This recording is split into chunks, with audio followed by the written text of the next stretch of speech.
In today's makeup lesson, I'm going to show you how to create this look using 3 matte eyeshadows. The reason I wanted to do this is because 1, I really like this look, and 2, because I feel like for beginners, if you can master applying matte eyeshadows, then you can do anything. Matte eyeshadows are a little tricky to use, so I want to share lots of tips and tricks to make sure it works for you, but also you can change up this look in so many different ways. It's really a basic look that can be made dramatic or made toned down, so I hope that you guys enjoy this one. This is a palette that we're going to be using, and I'm sure you all own eyeshadows like this. We have a light, medium, and dark. Then we also have the 3 shimmers, but we'll just ignore them for now. It's a very easy look to recreate, so let's get started. So as always, we're going to start by applying an eyeshadow primer all over the lid. This is going to create a blank canvas for us to work on, but it's also going to give our eyeshadows something to grip hold of. Because matte eyeshadows naturally have a dry texture, they need a little bit of moisture in order for them to grip onto the skin. Otherwise, they can kind of just sit there. If you think of it as when you were a kid doing little art projects and you'd put glue on and then you'd sprinkle glitter and then you'd knock off the excess glitter and the glitter would only hold on to the damp glue. That's the same thing as using a primer with matte eyeshadows.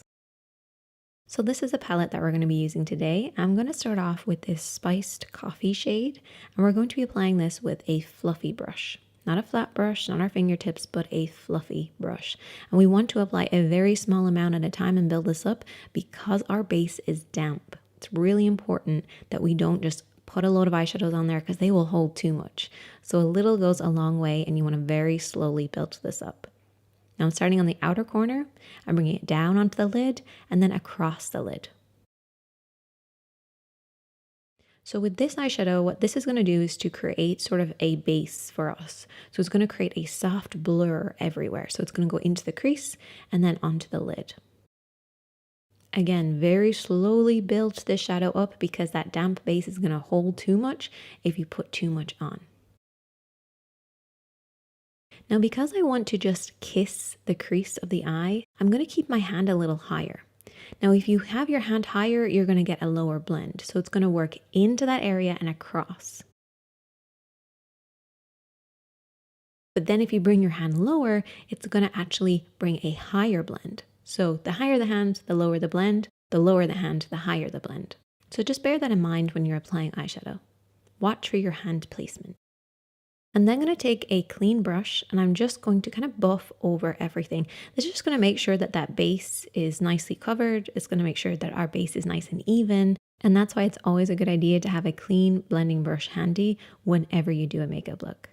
I know I'm throwing a lot of things at you right now, but I also want you to be careful with your angles. So using the edge of your nose, eye, and brow, you want to make sure you're working up and inwards from this point. Just make sure you get that nice angle. Even if you want to bring it outside of your eye shape, just watch for your angle. Moving on, I'm going to use this deep chocolatey brown.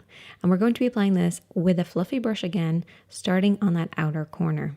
Now, I want to be very careful where I apply this. This is going to go on that outer corner. I'm bringing my hand nice and high because I don't want to get it in the crease. Your highest shade is always your mid-tone. Your contour is always a little lower than that. So keep your hand nice and high, apply it on the outer edge, and kind of softly blend inwards, just to about that halfway point of the lid. If you feel like you need to, again, take that clean blending brush and very softly go over and around the edges. And when you are using a clean blending brush, make sure you keep a really light touch. Don't put too much pressure on it. It's just kind of blurring rather than actually kind of buffing. A few people comment on the fact that it always looks like I have like this patch on the edge of my eye. And this is very common for a lot of people. I have a little bit of damage to my lid, so it holds onto eyeshadow in kind of an unusual way. Really up close is the only way that you can see it. From far away, it's not that noticeable. But I do want to mention it because I do get comments about it sometimes. Now we're going to cut the crease. I know, it's scary. It's scary when you're a beginner, but I promise you, it isn't as scary as you think. You just have to go for it. So I'm using this very tiny little brush, which is the cutest thing ever, and I applied a little bit of concealer to that inner corner of the eye. Then what I do is I kind of just look around, and this is going to help me see the shape that I want to create, and then I just fill it in. We're only going to about the third to half the lid. Just covering it with concealer. I know, it feels weird, but Give it a go. We're then going to take that lighter shade and we're going to stamp this with our fingertips or a brush over the concealer. Don't worry if it looks patchy, I'll show you how to fix that in a second, but you're just pressing this over the concealer. Now you can do this without using the concealer, but you just won't get that really sharp finish, which is kind of what I'm looking for. Now here's the trick. You then want to go back in with that spicy coffee shade and you want to blur the edges where the light meets the dark on the lid. So right in between. You want to make sure you apply this eyeshadow, kind of tap it in there, very softly blend, and it creates this beautiful fade. This is what I refer to as a fade shade. Sometimes I'll use an actual different eyeshadow, but in this case, it actually works great to use your mid-tone as a fade shade. And so what you end up with is a blend from that cream to that spicy coffee to that chocolate shade. And you should end up with something like this. And I'm going to call myself out here. I did not blend very well right at my brow. I should have blended that a little bit more. It's a little harsh, but I'm calling myself out on that. Maybe that's something to watch for other people. Now on the waterline, I'm going to keep it nice and clean because I like that cleanness on the lid, cleanness on the waterline. So we're applying a cream pencil to the waterline. So that little ridge on your eye. It's going to open those eyes more and I feel like it complements the look. I'm then going to take that spicy coffee shade again and we're going to apply this with a flat brush this time, just underneath the eye. I tend to look upwards so I don't get it too low. That can be a problem, especially if you're like looking down in a mirror. So try looking upwards with your mirror in order to get right underneath the lashes. I finished off the look with some invisible liner. So that's applying liner that's really, really thin right at the lash line, some mascara and lashes.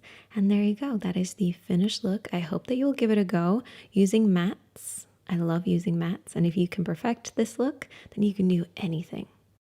I will show you how you can add a little bit of shimmer into this look in another video, but I hope that you enjoyed this one and we'll give it a go. Have a wonderful day. As always, be kind to yourself, be kind to others. You're doing the best that you can, and I'll see you next time.